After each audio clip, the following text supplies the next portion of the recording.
Hello, this is Ricky from Eat 3D. In this short demonstration, I'd like to show how to get your stuff from 3D Max into Unreal Editor 3. I'm going to go over static meshes, skeletal meshes, animations, textures, and stuff like that. So here I am in 3ds Max 2009, and this is a character and a pedestal created by Adam Shubin for Dominance War 3. And we just want this to be static mesh so we can place it in the scene, and we don't need a character to animate or anything like that. So to do that, you just need to export these things as ASC files. And luckily, Max can export ASC files just fine. So first I'm going to select the character and go File, Export, Selected. And I'm just going to overwrite this character mesh ASC. And the default settings, there's a lot of checkboxes that are checked or unchecked. But this is generally the settings I use. It's very simple settings. And just make sure you have mapping coordinates and mesh normals checked, geometry, materials, and mesh definitions. And then just hit OK. And we're going to do the same thing for the pedestal.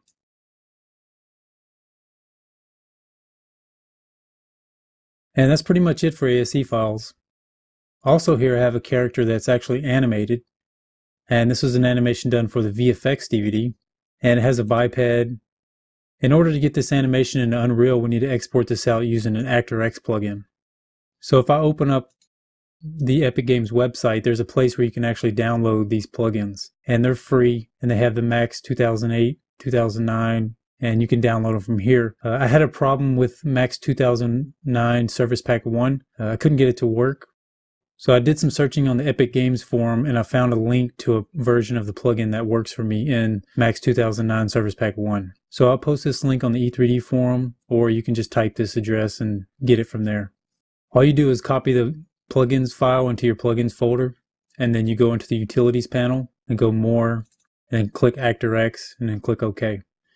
And you can see all these options. So the first thing you need to do is pick an output folder. So I'll just pick this folder where all my ASC and textures are, and then click Use Path. And I'll just use the same name down here as a mesh file name, and then hit Save Mesh Pose. And basically that just wrote a PSK file into that folder.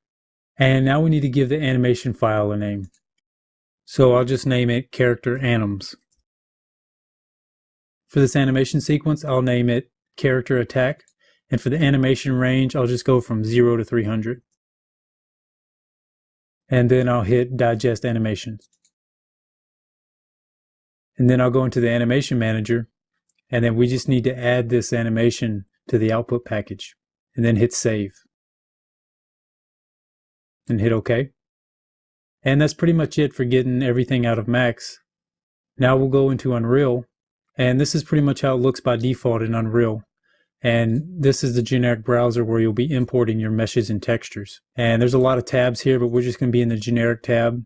And we'll go File, Import. And we're just going to pick the ASC files that we exported out of Max. We'll give this a package name. And we'll put them in a meshes group. And we'll leave the name the same. Then hit OK to all. Now we'll scroll down to where we see the package. And you can see they're in there and they're gray.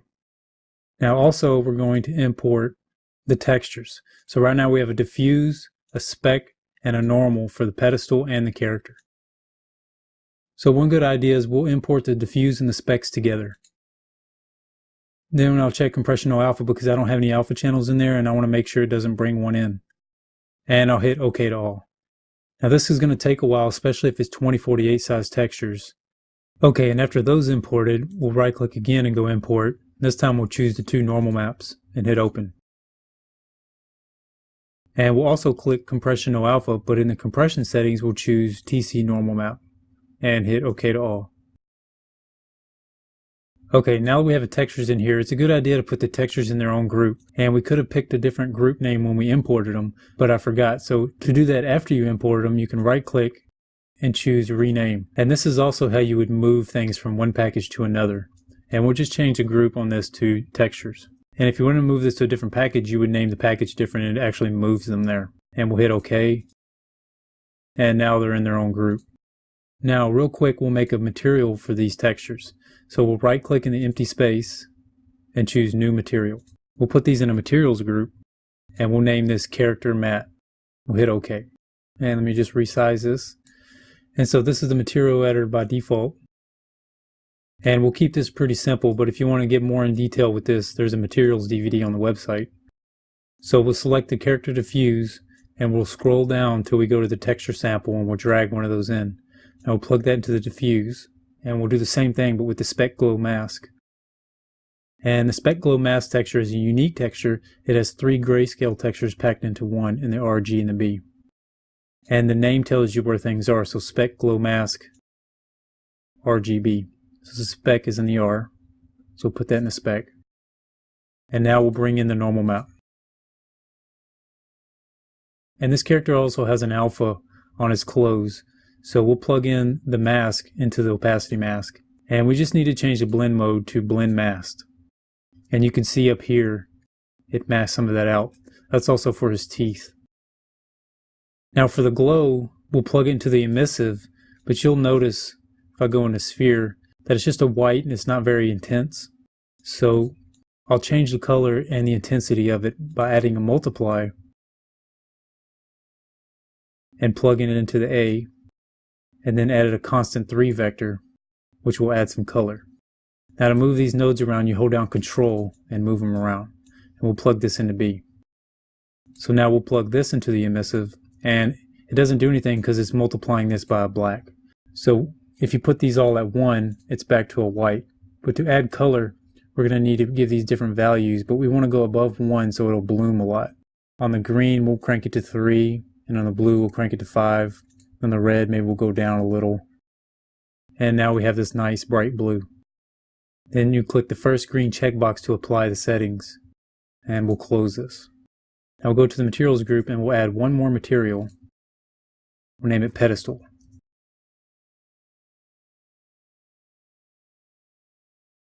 And this one we'll keep very simple. It's just a diffuse speck and normal.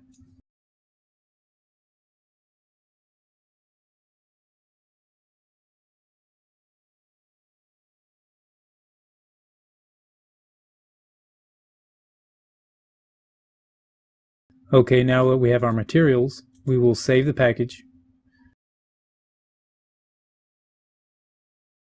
Now we'll double click the meshes,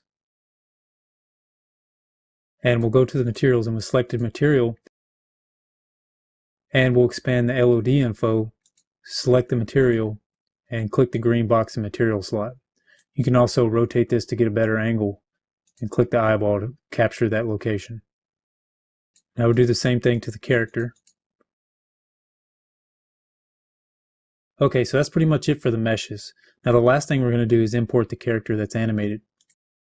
So we'll right click and go import, and we'll select the character SK mesh we exported from Max. And we'll put this in a SK meshes folder for skeletal meshes and hit OK. Now we'll double click the skeletal mesh and go to the materials and select the character material and go into the mesh tab and then drop down the materials and plug that in there. So now you can see the character is imported. Now to get the animations, we'll right click in this empty area and say new anim set, and we'll name this character anims. Click OK. Now in the anim set editor, we're going to go File, Import PSA. And we're going to choose the PSA file that ActorX exported. And we'll click Open. So now if you click Play here at the bottom, you'll see the animation is applied.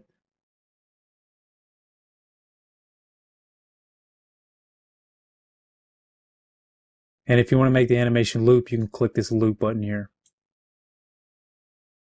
And that pretty much covers how to get your meshes, your animated characters, and your textures with materials from 3D Max into Unreal Editor 3.